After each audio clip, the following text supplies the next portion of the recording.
রমাদান নাম শুনলেই মুমিন হৃদয়ে বয়ে যায় প্রশান্তির ফল্গু ধারা, ঠিক কিনা?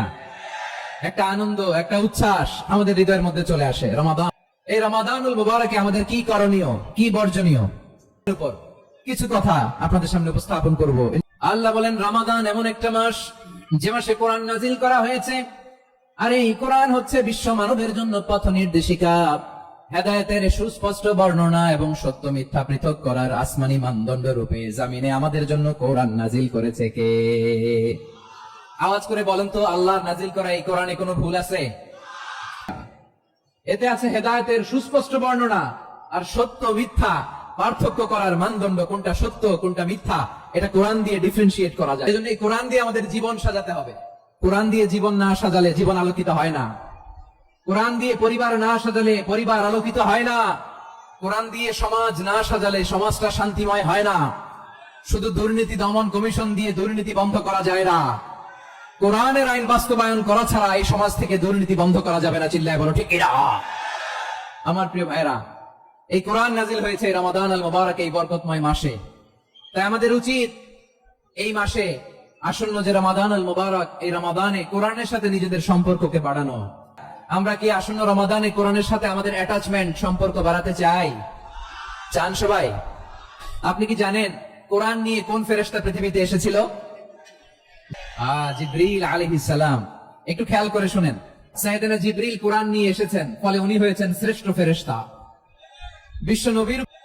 বিশ্ব নবীর উপর কোরআন নাজিল হয়েছে, তাই তিনি হয়েছেন শ্রেষ্ঠ নবী। রমাদানে কোরআন নাজিল হয়েছে, তাই রমাদান হয়েছে শ্রেষ্ঠ মাস।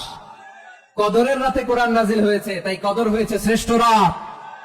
আমরাও যদি কোরআনের সাথে সম্পর্ক বাড়াই, আমাদের মর্যাদাও এরকম, আমাদেরকেও শ্রেষ্ঠ মানুষ বানায় দিবে কে? এজন্য কোরআনের সাথে সম্পর্ক বাড়াইতে রাজি আছেন তো? যারাই কোরআনের সাথে সম্পর্ক বাড়ায়, এদের মর্যাদা বাড়ায় দেয় কে? রজব শাবান আসলেই ওনারা রমাদান পর্যন্ত পৌঁছার আকুতি, আগ্রহ আর ফরিয়াদ আল্লাহর কাছে জানাতেন, আর বলতেন, ইয়া আল্লাহ, রমজান পর্যন্ত আমাদের হায়াত বাড়িয়ে দাও। আল্লাহুম্মা বাল্লিগনা রমাদান, আল্লাহ তুমি রমজান পর্যন্ত আমাদের পৌঁছে দাও। আল্লাহুম্মা বারিক লানা ফি রজব ওয়া শাবান ওয়া বাল্লিগনা রমাদান, আল্লাহ রজব শাবানে বরকত দাও, আল্লাহ রমজান পর্যন্ত তুমি আমাদেরকে পৌঁছে দাও। আওয়াজ করে পড়েন আমিন। এই বছর যদি খুশনসিব হয় আমাদের, আমরা যদি পাই, আগামী বছরে যে রমাদান আমরা পাবো, কোনো গ্যারান্টি আছে? তাহলে আসুন আমরা ভেবে নেই, হতে পারে this Ramadan could be the last and final Ramadan in our life.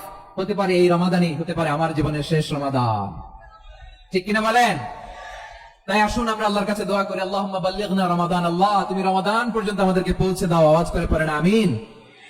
ইবনে রাজব আল হাম্বলি লাতাইফুল মাআরিফের মধ্যে লিখেছেন, সাহাবারা ওনারা রমাদান কেন্দ্রিক, আমাদের সালাফ সালফে সালিহিনরা রমাদান কেন্দ্রিক জীবন কাটাতেন।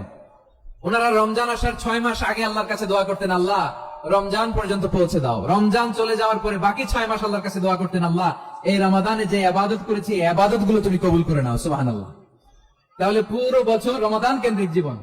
রমজান আসার আগে 6 মাস দোয়া করতো, আল্লাহ আমরা যেন রমজান পাই। রমজান চলে যাওয়ার পরে বাকি 6 মাস বলতো, আল্লাহ রমজানে যে ইবাদত করেছি এগুলো তুমি কবুল করে নাও। সুবহানাল্লাহ। আবার এই শাবান মাসে আল্লাহর হাবিব সাল্লাল্লাহু আলাইহি ওয়াসাল্লাম সবচেয়ে বেশি রোজা রাখতেন। কানা ইয়াসুমু শাবানা কুল্লাহ, সবচেয়ে বেশি রোজা রাখতেন শাবান মাসে। শাবানের অল্প কয়েকদিন ছাড়া পুরো শাবানটাই বিশ্বনবী রোজা রাখতেন। সুবহানাল্লাহ পড়েন। এই শাবানে আপনারা রোজা রাখছেন তো? রাখছেন? আল্লাহ তুমি কবুল করো, আমরা সবাই পড়ি আমিন। প্রিয় ভাইরা, এই শাবান শেষে আমাদের মধ্যে আগমন করবে রমাদান, এবং এই রমাদানুল মুবারক আল্লাহ তাআলা আমাদের জন্য সিয়াম ফরজ করেছেন। কি ফরজ করেছেন? তিনি সূরাতুল বাকারার 183 নম্বর আয়াতে ইরশাদ করছেন, রব্বুল আলামিন বলেন, ইয়া আইয়ুহাল্লাযীনা আমানু কুতিবা আলাইকুমুস সিয়ামু কামা কুতিবা আলাল্লাযীনা মিন ক্বাবলিকুম লাআল্লাকুম তাত্তাকুন। আল্লাহ বলেন, ও বিশ্বাসীরা শোনো শোনো, তোমাদের জন্য সিয়ামকে ফরজ করা হয়েছে, ঠিক যেমন ভাবে তোমাদের পূর্ববর্তী উম্মতদের উপর সিয়ামকে ফরজ করা হয়েছিল, লাআল্লাকুম তাত্তাকুন, যাতে করে তোমরা সবাই মুত্তাকি হতে পারো।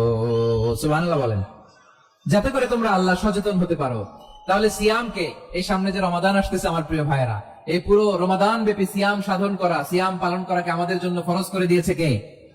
রমাদানের রোজা রাখার নফল নাকি? রমাদানে সিয়াম পালন করা কি নফল? সুন্নাত? তাহলে কি ফরজ? আওয়াজ করে বলেন, রমাদানের রোজা রাখা কি ফরজ? এটা শুধু আমাদের উপরই ফরজ না, আমাদের আগে যত জাতিগোষ্ঠী পৃথিবীতে এসছে সবার উপরে সিয়াম পালনকে ফরজ করেছে কে?